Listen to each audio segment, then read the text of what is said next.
Trecutul ce vrea să mă răpească.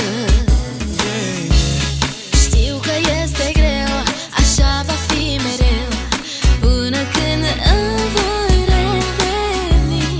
Poate într-o zi, când ne vom întâlni, de tot durerea se va risipi.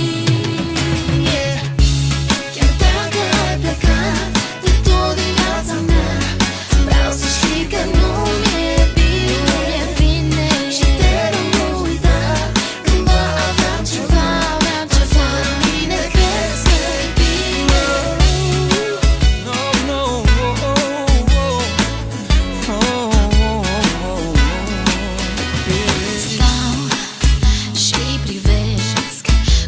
fericirea altora le aparține și nu, chiar nu înțeleg de ce nu vrea să treacă și pe la mine.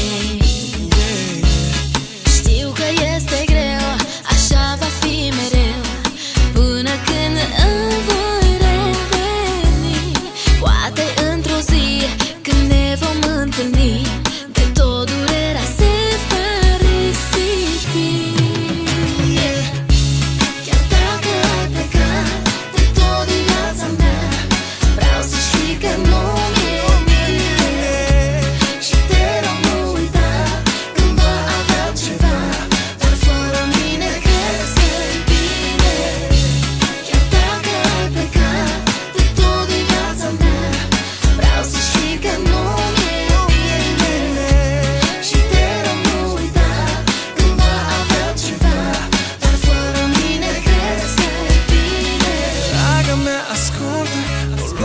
Ca insultă, am fost al tău, ai fost a mea, dar nu mai e așa.